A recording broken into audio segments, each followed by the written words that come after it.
Olá, meu querido irmão, minha querida irmã, graça e paz. Eu sou a pastora Renata Moraes e bem-vindo ao meu canal. Hoje eu quero conversar um pouquinho com você sobre um assunto que o Senhor colocou no meu coração nesses dias.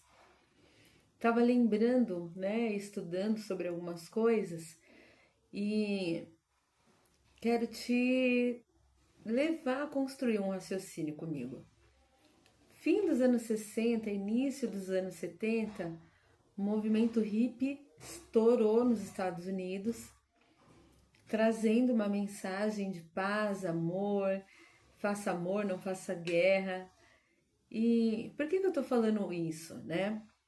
Porque eles tinham como base, como tema principal, uma contracultura.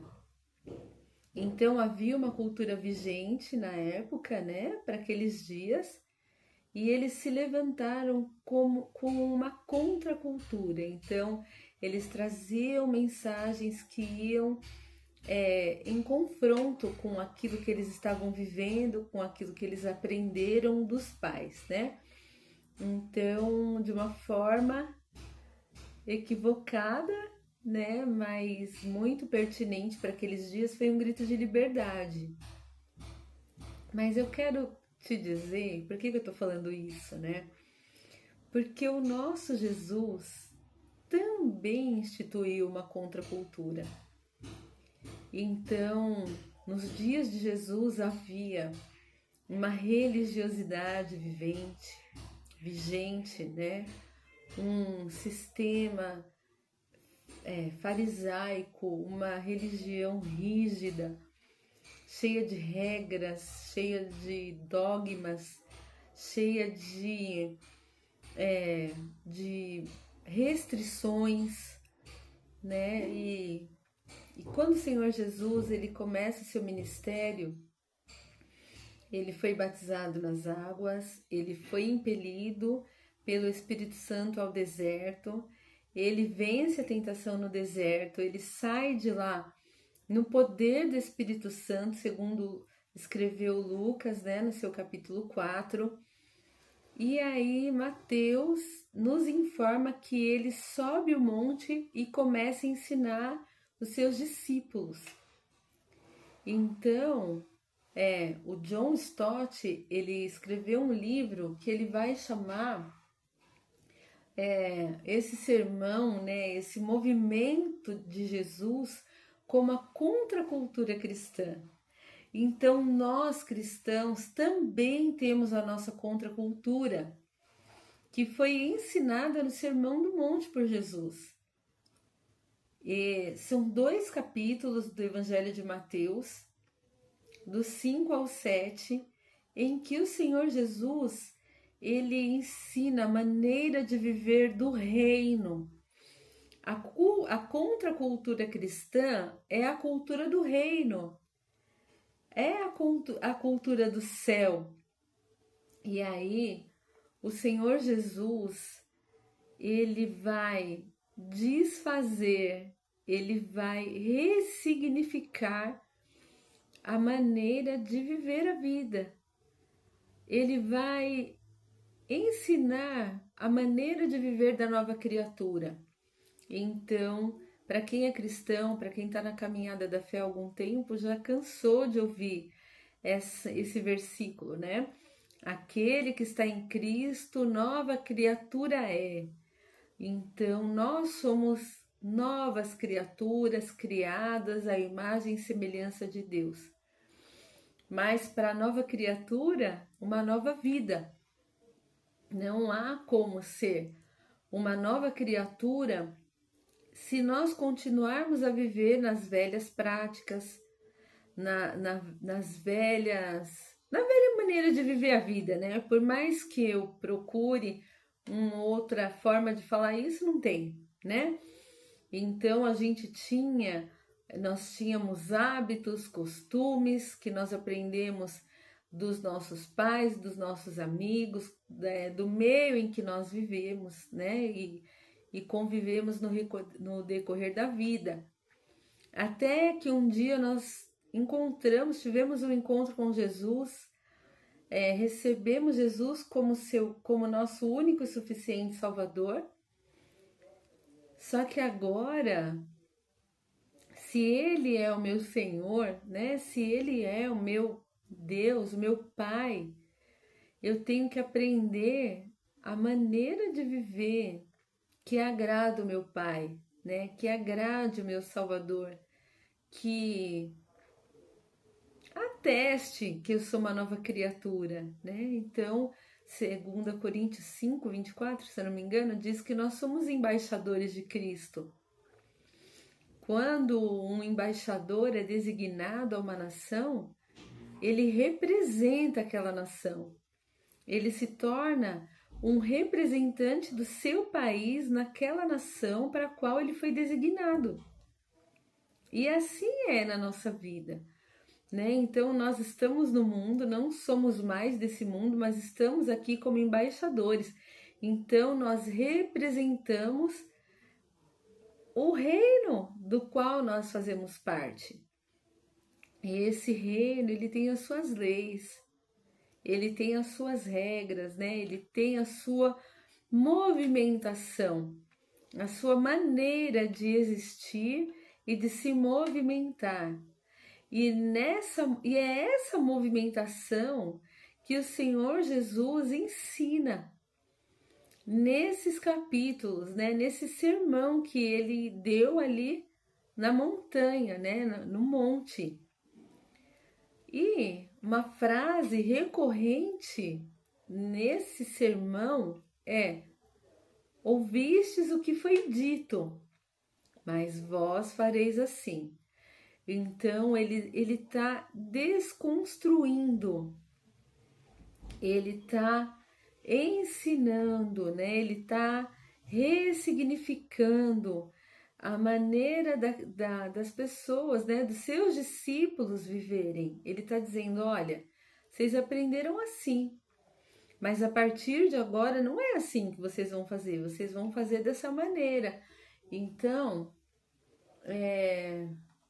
na introdução do livro, né, do John Stott, no prefácio do autor, ele escreveu assim: o Sermão do Monte exerce um fascínio sem par. Ele parece encerrar a essência do ensino de Jesus. Ele torna a justiça atrativa, envergonha o nosso fraco desempenho e gera sonhos de um mundo melhor. Então, eu quero gravar outros vídeos, né, sobre o sermão, sobre os seus capítulos em si, mas hoje eu quero introduzir. Então, eu acho muito lindo como o Senhor Jesus, ele revela, né, ele ensina as suas leis, ele senta com os seus discípulos como um rabino, né? Os rabinos faziam assim, eles ensinavam sentados, né? Então o Senhor Jesus se senta. Eu quero crer que aquela multidão sentou ali ao seu redor e ele passa calmamente a ensinar e desconstruir a noção, né, que aquelas pessoas tinham da sua maneira de viver. E hoje nós estamos diante de um cristianismo muito moldado aos padrões da sociedade em que nós estamos inseridos. É isso que o Senhor me fez lembrar. A igreja, de um modo geral, né, não uma denominação especificamente, mas a igreja, de um modo geral, ela está muito parecida.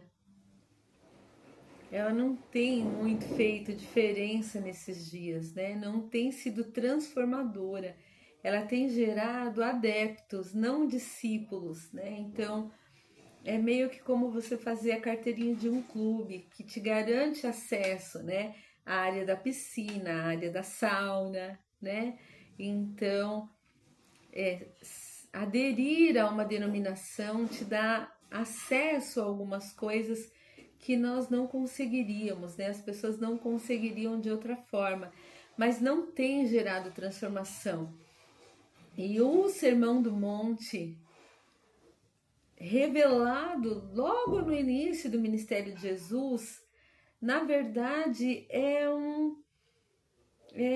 uma forma de mudança de paradigmas, de tipo isso, vocês querem ser meus discípulos? Eu estou chamando vocês para algo extraordinário, mas vocês vão se portar assim.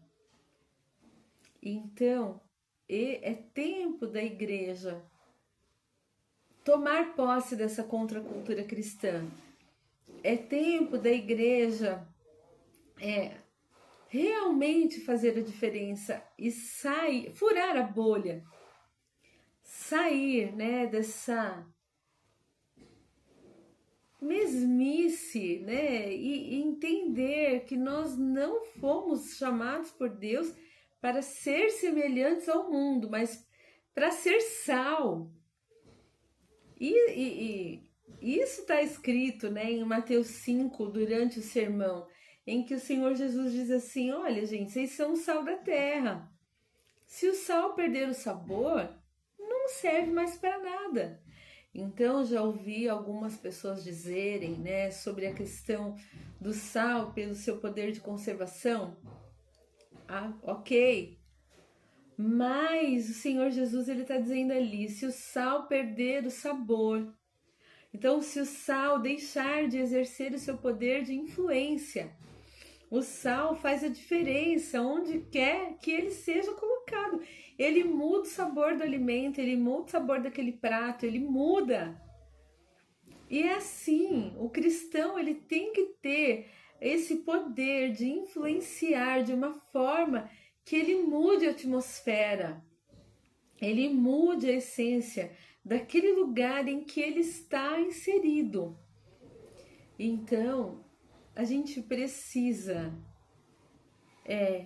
relembrar que o Senhor nos chamou, Ele nos escolheu, mas é para fazer a diferença nessa terra e não para sermos iguais.